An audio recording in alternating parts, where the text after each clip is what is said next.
गली गली में शोर है, भारत की नारी में जोर है, सरकार ने खोला खजाना, अब दुकान चलाने का दौर है। दोस्तों, बजट 2026 के बाद एक खबर आग की तरह फैल रही है।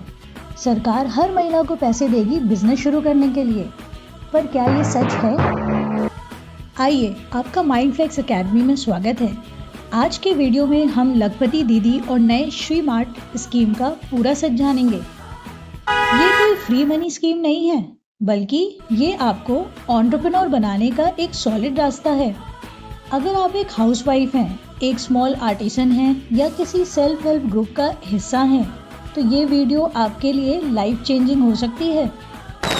आइए सबसे पहले समझते हैं लखपति दीदी क्या है। इसका मकसद था महिलाओं को ऐसी स्किल्स देना कि उनकी सालाना कमाई कम से कम 1 लाख रुपए हो जाए। इसमें सरकार कैश नहीं देती थी, बल्कि ट्रेनिंग और लोन्स देती थी। इस स्कीम के अंदर महिलाएं अलग अलग सेक्टर्स में काम करके अपनी इनकम बढ़ा सकती थी।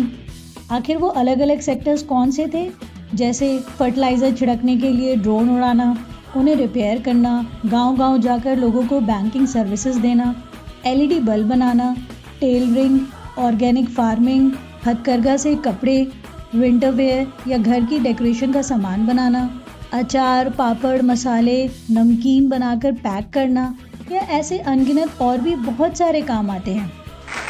अब तक लगभग 2.5 करोड़ से ज़्यादा लखपति दीदी बन चुकी हैं, पर सिर्फ पैसे कमा लेना काफ़ी नहीं है।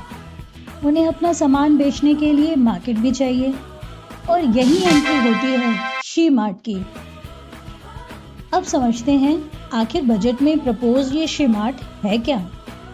श्री मार्ट का फुल फॉर्म है SHE, she stands for self help entrepreneur mart. ये कोई सरकारी ऑफिस नहीं है, ये आपकी अपनी कम्युनिटी ओन्ड रिटेल शॉप होगी।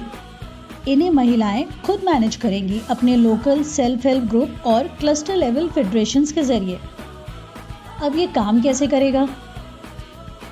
अब तक आप जो अचार, पापड़ या हैंडीक्राफ्ट बनाती थी, वो लोकल मेलों या आपके गांव की छोटी शॉप्स में बिकता था। श्री मार्ट अब आपको परमानेंट दुकान देगा, बीच में कोई ब्रोकर नहीं होगा। आप अपना सामान सीधे कस्टमर्स को बेचेंगे, जिससे मुनाफा सीधा आपकी जेब में जाएगा। श्री मार्ट सिर्फ जगह नहीं देगा, बल्कि आपके प्रोडक्ट को ब्रांड बनाने में आपकी मदद करेगा। मुझे ये बताते हुए खुशी होती है कि इस साल का जेंडर बजट एलोकेशन बढ़ाकर 9.4% हो गया है। आखिर ये पैसे कहाँ जाएंगे? ये जाएंगे महिलाओं को मार्केट एक्सेस देने में, प्रोफेशनल ब्रांडिंग में और उन्हें सप्लाई चेन से जोड़ने में। ये वोकल फॉर लोकल का असली अवतार है, जो रूरल प्रोडक्शन और अर्बन कंजम्पशन के गैप को खत्म करेगा। आइए अब समझते हैं कि लखपति दीदी और श्री मार्ट में एक्चुअल डिफरेंस क्या है। सरकार ने पहले लखपति दीदी प्रोग्राम से एक मजबूत फाउंडेशन रखी। इसका मकसद था महिलाओं की हाउस होल्ड इनकम को सालाना कम से कम 1 लाख पहुंचाना। पर अब वक्त अगले कदम का है, वो है श्री मार्ट। श्री मार्ट का मेजर शिफ्ट क्या है? पहला, सब्सिस्टेंस टू एंटरप्राइज। मतलब क्या है?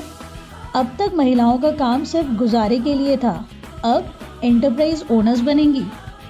दूसरा, क्रेडिट टू रेवेन्यू। पहले आप सिर्फ लोन डिपेंडेंट लाइवलीहुड्स पर थे, अब आप रेवेन्यू ड्रिवन बिजनेस मैनेज करेंगे। तीसरा, लोकल मेला से प्रोफेशनल रिटेल।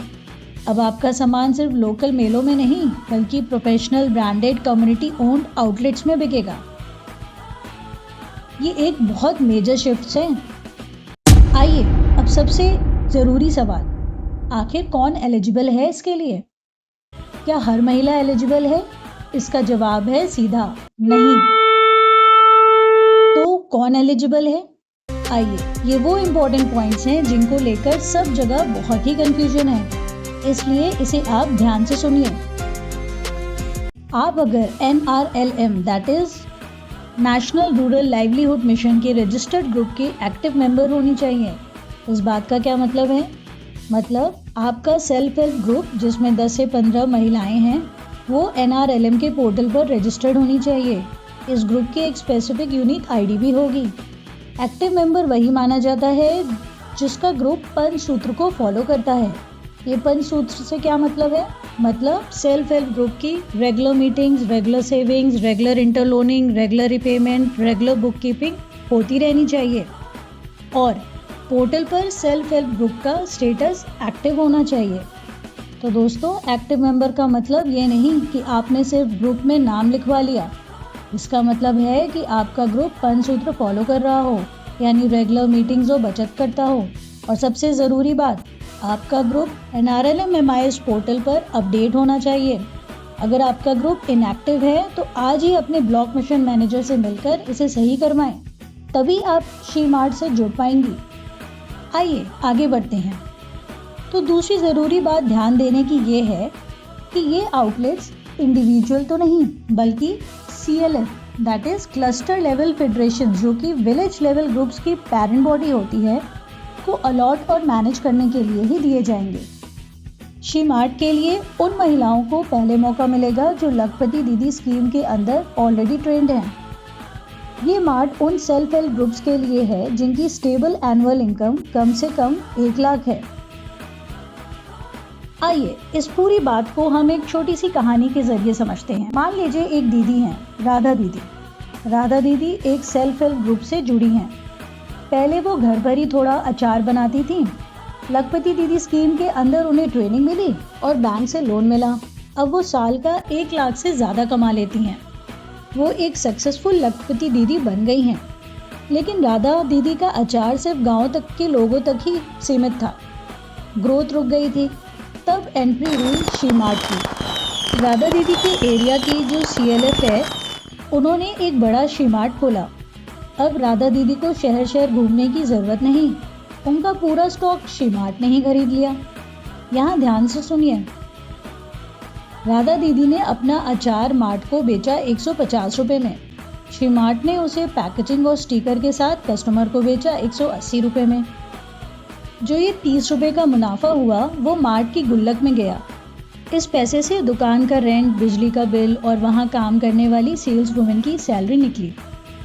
साल के एंड में जो प्रॉफिट हुआ, राधा दीदी उसकी भी हिस्सेदार हैं। उस मुनाफे से या तो राधा दीदी को बोनस मिला या फिर उनके ग्रुप के लिए एक बड़ी ऑटोमेटिक पैकिंग मशीन खरीदी गई।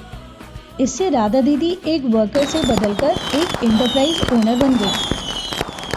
दोस्तों, आप सोच रहे होंगे ना कि अचानक से शी-मार्ट की आखिर ज़रूरत क्यों पड़ी?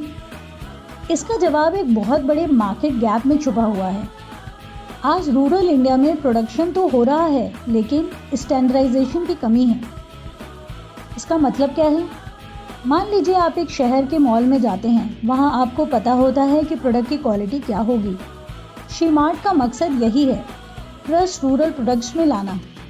बजट 2026 में जो फंडिंग दी गई है वो सिर्फ दुकान के लिए नहीं है, बल्कि क्वालिटी टेस्टिंग और सर्टिफिकेशन के लिए भी है। इसका मतलब है कि अब एक सेल्फ हेल्प ग्रुप का बनाया हुआ हनी या मसाला या कोई भी प्रोडक्ट किसी बड़े MNC ब्रांड को टक्कर दे सकेगा। ये सिर्फ दुकान नहीं, एक क्वालिटी रिवॉल्यूशन है। ये सारी दीदियों के लिए एक सुझाव। मालिक बनना मतलब जिम्मेदारी। जब आप ऑर्गेनाइज्ड रिटेल में जाएंगे तो चैलेंजेस आएंगे। माल ख़त्म होना हो जाए या एक्सपायरी ना निकल जाए, इसलिए इन्वेंट्री और वेयरहाउस मैनेजमेंट सीखना बहुत ज़रूरी है आपके लिए। आपका फोकस होना चाहिए SKU लेवल ट्रैकिंग, मतलब ताकि हर आइटम का सही हिसाब हो। रियल टाइम विजिबिलिटी, आपको पता होना चाहिए वेयरहाउस और शॉप में कितना स्टॉक है। रिप्लेनिशमेंट प्लानिंग, डिमांड के हिसाब से स्टॉक को ऑन टाइम मंगवाना। ये सब सीख कर ही आप एक सस्टेनेबल बिजनेस खड़ा कर पाएंगी। आपको बहुत बहुत शुभकामनाएं। तो राधा दीदी की कहानी हमें सिखाती है कि एक छोटी सी शुरुआत कैसे एक बड़े बिजनेस एम्पायर में बदल सकती है।